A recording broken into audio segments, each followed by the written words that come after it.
Hello guys, welcome back to my YouTube channel EN learners. I आप सब अच्छे होंगे। तो चलिए गाइज, आज की मोस्ट इंपॉर्टेंट वीडियो को स्टार्ट करेंगे, क्योंकि आज हम आपका डिस्कस करने वाले हैं रीट परीक्षा जो कि आपकी राजस्थान में कराई जाती है। इसमें कौन स्टूडेंट अप्लाई कर सकते हैं, इसकी आवेदन डेट क्या रहने वाली है, आवेदन तिथि कब रहेगी, पेपर कब होगा, हर एक चीज़ जो है आपके यहाँ पर नोटिफिकेशन में आ चुकी है। तो इस नोटिफिकेशन को बहुत ही सरल शब्दों में आपको समझाएंगे। लेवल 1 कौन दे सकता है, लेवल 2 कौन दे सकता है, प्लस इसका क्या एलिजिबिलिटी क्राइटेरिया रहेगा, एज वेज हर एक फैक्टर आपको यहाँ पर बताने वाले हैं। तो चलिए स्टार्ट करते हैं। और जो भी स्टूडेंट रीट की तैयारी कर रहे हैं तो आप सभी चैनल को सब्सक्राइब कर सकते हो, या फिर किसी भी टीचिंग एग्जाम की तैयारी कर रहे हैं तो आप सभी सब्सक्राइब कर सकते हो, क्योंकि यहाँ पर सारी क्लासेस प्रोवाइड की जाती है और भी आपको फ्री में प्रोवाइड की जाती है। सारे नोट्स PDF हर एक चीज़ जो है आपको यहाँ पर फ्री प्रोवाइड की जाती है। तो आप इस चैनल को शेयर कर सकते हो उन सभी दोस्तों के साथ जो भी टीचर बनना चाहते हैं। तो चलिए स्टार्ट करेंगे।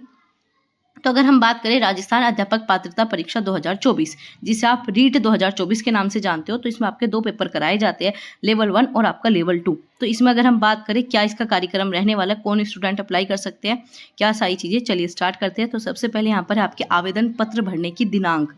आप अपना ऑनलाइन फॉर्म कब से कब तक फिल कर सकते हो, तो आज से ही आपके यहाँ पर डेट स्टार्ट हो गई है और 15/1 मतलब आप 15 जनवरी 2025 तक इस फॉर्म को फिल कर सकते हो। आगे बात करेंगे आपका यहाँ पर जो आप अपना शुल्क है, जो अपनी फीस है, वो कब तक सबमिट कर सकते हो, तो वो भी आपकी 16/12 से स्टार्ट होकर 15/1 तक ही आप सबमिट कर सकते हो। आपका यहाँ पर एडमिट कार्ड कब तक आपको देखने को मिल जाएगा, तो आपका एडमिट कार्ड की भी इन्होंने डिटेल दे रखी है कि आपका 19 फरवरी तक जो है आपको शाम 4 बजे तक आपको अपना एडमिट कार्ड देखने को मिल जाएगा। चलिए अब बात करेंगे आपकी सबसे इंपॉर्टेंट चीज़ें जो है आपके यहाँ पर परीक्षा तिथि। आपका यहाँ पर एग्जाम डेट क्या रहने वाली है, तो 27/2 मतलब आपका 27 फरवरी 2025 में आपके यहाँ पर एग्जाम डेट रहेगी। प्लस इन्होंने एक चीज़ और इंक्लूड की है कि जो आपके आवेदकों की संख्या, जो फॉर्म फिलिंग की संख्या अगर ज़्यादा हो जाती है तो इसके बाद जो आपके परीक्षा केंद्र की उपलब्धता न होने के कारण जो है, कम होने के कारण जो है डेट को आगे भी बढ़ा दिया जाएगा। तो आपके यहाँ पर 27/2 आपका 27 फरवरी से आगे भी जा सकता है, लेकिन तब जब बच्चे ज़्यादा अप्लाई करेंगे तो आप मेन मान के चलो 27 में ही आपका एग्जाम होने वाला है। आगे बात करेंगे जो आपका यहाँ पर परीक्षा प्रारंभ का समय है, वो इन्होंने 2 शिफ्ट में आपका बांटा है, 2 पारी में बांटा है। एक है प्रथम और दूसरी है द्वितीय पारी। तो जो पहली शिफ्ट रहेगी वो 10 बजे से स्टार्ट होकर जो है दोपहर के 12:30 बजे तक आपका रहने वाला है। फिर आपका जो सेकंड पारी है वो 3 बजे से स्टार्ट होकर शाम को 5:30 बजे तक आपका यहाँ पर परीक्षा चलेगी।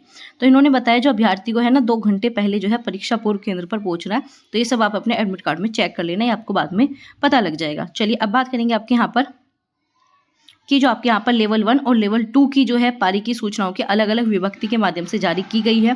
प्लस में अगर बात करें आपको इसका फॉर्म फिलिंग भरना है, तो इसके फॉर्म फिल के लिए मैंने आपको लिंक टेलीग्राम चैनल पर शेयर कर दिया है और आपके लिंक का नाम है आपका rajeduboard.rajasthan.government.in पर ही आप जाकर यहाँ पर अप्लाई करना, बाकी किसी भी फेक वेबसाइट पर आपको अप्लाई नहीं करना। तो चलिए बात करेंगे आपका यहाँ पर आवेदन की प्रक्रिया। तो आपको सबसे पहले क्या करना होता है, अपना फॉर्म फिल करना है इस वेबसाइट पर जाकर। इसके बाद आपको सारी जो आपका नाम है, पिता का नाम, जो भी आपका जो भी बेसिक इन्फॉर्मेशन है वो अप्लाई करके, जो आपका लेवल है, परीक्षा का लेवल कौन सा करने वाले हो, मोबाइल अंक, तो ये सब जो है आपके फॉर्म फिलिंग के भी इन्होंने पूरा स्टेप बताया कैसे आपको सबमिट करना है। इसके बाद जो आपका परीक्षा शुल्क है, जो आपकी फीस है, वो किस प्रकार से आप सबमिट कर सकते हो। ऑनलाइन आपकी फीस सबमिट होगी, चाहे तो आप चालान या फिर आपका डेबिट कार्ड, नेट बैंकिंग या ई मित्र के साथ जो है किसी से भी जमा करा सकते हो। अब बात करें आपकी फीस कितनी रहेगी इस फॉर्म फिलिंग को करते समय, तो अगर लेवल 1 की तैयारी कर रहे हो तो आपके यहाँ पर 550 रुपये फीस रहने वाली है। लेवल 2 में भी आपकी सेम फीस रहेगी 550, लेकिन अगर आप दोनों ही पेपर फिल करते हो तो आपके यहाँ पर 750 दोनों ही पेपर के लिए रहने वाली है। ठीक है, चलो अब बात करें इन लेवल के लिए जो है आपकी यहाँ पर शैक्षिक योग्यता होना अनिवार्य है। कौन कौन सी योग्यता, चलिए देखते हैं। और इन्होंने एक और बात बताई है, अगर आपका यहाँ पर जो है पेपर पास नहीं होता तो आपका शुल्क किसी भी प्रकार से लौटाया नहीं जाएगा, ये भी इन्होंने बताया। और जो आपको जितनी भी डिटेल अपनी सबमिट करनी है वो 10th क्लास के आपका जो उत्तीर्ण क्या था, जो आपकी 10th की मार्कशीट है, उसी के बेस पर आपको हर एक चीज़ अप्लाई करनी होगी, चाहे नाम हो, चाहे आपके पिता का नाम हो। ठीक है, चलो आगे बात करेंगे आपका। ठीक है, अपलोड करते समय जो है आपके आवेदन की 10वीं की अंक तालिका भी अपलोड करनी होगी। तो आप सभी को पता है बेसिक सी जो चीज़ है आपकी कि 10th के बेस पर ही आपको सारी चीज़ें करनी पड़ती है। तो अगर हम बात करें यहाँ पर रीट 2024 में बैठने के लिए न्यूनतम शैक्षिक योग्यता क्या है, तो चलिए जानते हैं। यहाँ पर इन्होंने कुछ आपके यहाँ पर अधिसूचना दी है, उसके हिसाब से अगर हम बात करें लेवल 1 के लिए तो 50% अंक के साथ आपने उच्च माध्यमिक या फिर समकक्ष प्रारंभिक शिक्षा शास्त्र के द्वितीय वर्ष डिप्लोमा आपने किया हो। क्या आपने कोई भी 2 साल का डिप्लोमा अगर क्या है प्रारंभिक शिक्षा में आपका प्राइमरी में, आपका एलिमेंट्री एजुकेशन में, तो आप यहाँ पर अप्लाई कर सकते हो सिर्फ 50% अंकों के साथ, ठीक है। इसके अलावा अगर आपके 45% अंक है, आपने उच्चतर माध्यमिक या फिर आपने प्रारंभिक, तो आपका अगर 45% है आपके पास और 2 साल का आपका डिप्लोमा है एलिमेंट्री एजुकेशन का, तो आप तो भी अप्लाई कर सकते हो, ठीक है। चलो आगे बात करेंगे। आगे आपका है 50 अंकों के साथ, तो कुल मिलाकर आपका यही है, आपने 50% के साथ आपने अगर कोई भी टीचिंग डिप्लोमा किया है 2 साल का एलिमेंट्री एजुकेशन के लिए, प्राइमरी के लिए, तो आप यहाँ पर अप्लाई कर सकते हो, चाहे उसमें आपका यहाँ पर BLED हो या फिर आपका स्पेशल एजुकेशन हो या फिर आपने कोई भी किया हो, ग्रेजुएशन के साथ आपका होना चाहिए। इन्होंने बताया है स्नातक एवं प्रारंभिक शिक्षा में द्वितीय वर्ष, जिससे आप जिस भी नाम से जानते हो, BTC, आपका JBT, अलग अलग प्रकार के आपके डिप्लोमा होते हैं, तो उन सभी के डिप्लोमा के साथ जो है आप यहाँ पर अप्लाई कर सकते हो। न्यूनतम योग्यता है आपकी 50% रहनी चाहिए। चलो आगे बात करेंगे। यहाँ पर इन्होंने NIOS का भी चीज़ें बात की है कि राष्ट्रीय अध्यापक परिषद के पत्राक इसके अनुसार जो है मुक्त विद्यालय आपका शिक्षा संस्थान आपका NIOS नोएडा के द्वारा जो है उत्तर प्रदेश सेवारत परीक्षार्थी जो है आपका ODL पाठ्यक्रम का सामान्य DLED के समान कंसीडर करने के लिए उक्त योग्यताधारी अभ्यर्थी रीट लेवल प्रथम परीक्षा में शामिल होंगे। तो सीधा इन्होंने बता दिया है, जो आपका NIOS जिस पर मुकदमा चल रहा था, जिस पर सब चीज़ फाइनल होगी, NIOS भी आपका क्या कर सकता है, अप्लाई कर सकता है। इन्होंने क्लियर यहाँ पर बात बता दी है। चलो अब बात करेंगे आपका मोस्ट इंपोर्टेंट, आपका सेकंड लेवल पर कौन अप्लाई कर सकता है। तो स्नातक के हो तो प्लस आपने प्रारंभिक शिक्षा में द्वितीय वर्ष डिप्लोमा, जिसे आप जिस भी नाम से जानते हो, तो अप्लाई कर सकते हो। तो यहाँ पर भी वही बात है, 2 साल का आपके पास डिप्लोमा होना चाहिए। एलिमेंट्री एजुकेशन में भी है तो भी आप यहाँ पर अप्लाई कर सकते हो, या फिर आपका 50% अंकों से के साथ आपने स्नातक किया प्लस आपने BEd किया हो तो भी अप्लाई कर सकते हो। तो यहाँ पर आपका एलिमेंट्री एजुकेशन BTC वाले भी अप्लाई कर सकते हैं, इन्होंने ऐसा बताया है।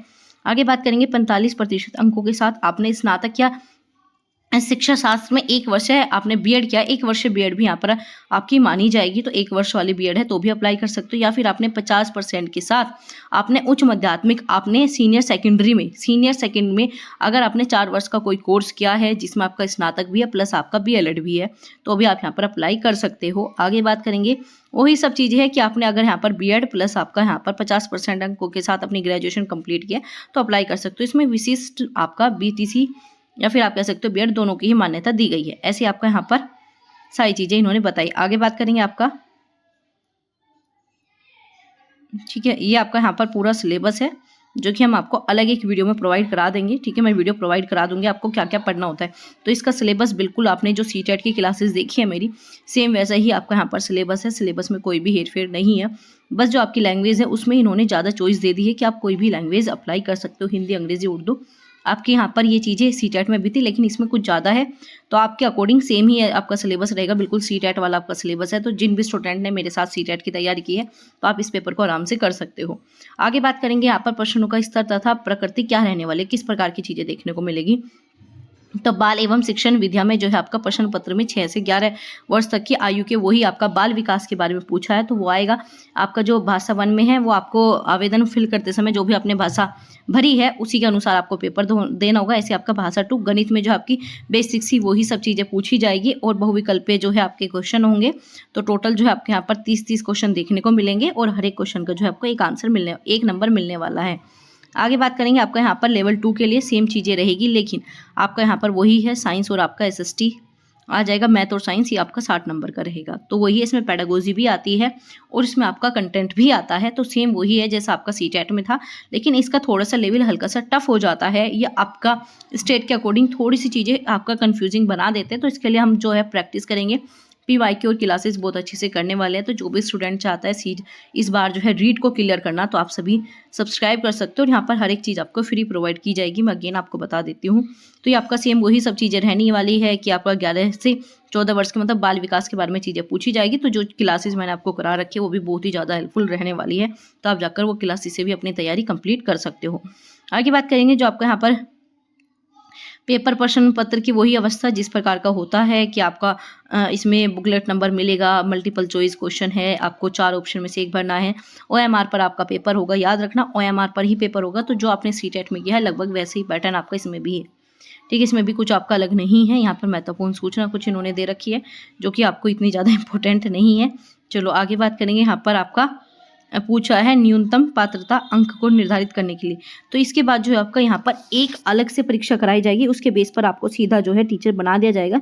तो ये कह सकते हो आपका ये क्वालिफाई एग्जाम है, इसे आपको करना ही पड़ेगा। तो यहाँ पर इन्होंने क्राइटेरिया भी दे रखा है, न्यूनतम आपके नंबर्स कितने होने चाहिए। चलो आगे बात करेंगे।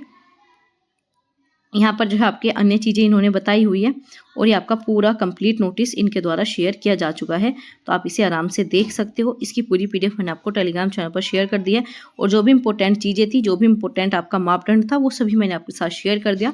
लेकिन अगर आपको लगता है कि नहीं आपको कुछ कन्फ्यूजन है तो आप पूछ सकते हो। और अगर मैं आपको बात बताऊँ तो आपका यहाँ पर जो है 27 को पेपर हो जाएगा। 27 फरवरी को 2 प्रकार के पेपर होते हैं, लेवल 1 एंड लेवल 2, बिल्कुल सीटेट की तरह होगा। OMR पर पेपर होगा, उतना ही समय मिलता है जितना आपको वहाँ पर मिला था। तो 2.5 घंटे आपको 2 घंटे 30 मिनट यहाँ पर मिलने वाली है। एक क्वेश्चन 1 नंबर का होगा और इसमें कोई भी नेगेटिव मार्किंग नहीं होती। तो आप आराम से इसे फिल कर सकते हो। तो चलिए मिलते हैं आपसे अगली क्लास में, जिसमें हम आपका इसका सिलेबस डिस्कस करने वाले हैं, पेपर 1 का भी और पेपर 2 का भी। तो आप सभी ज्वाइन कर सकते हो चैनल को, ताकि आपको सारी अपडेट समय पर मिल सके।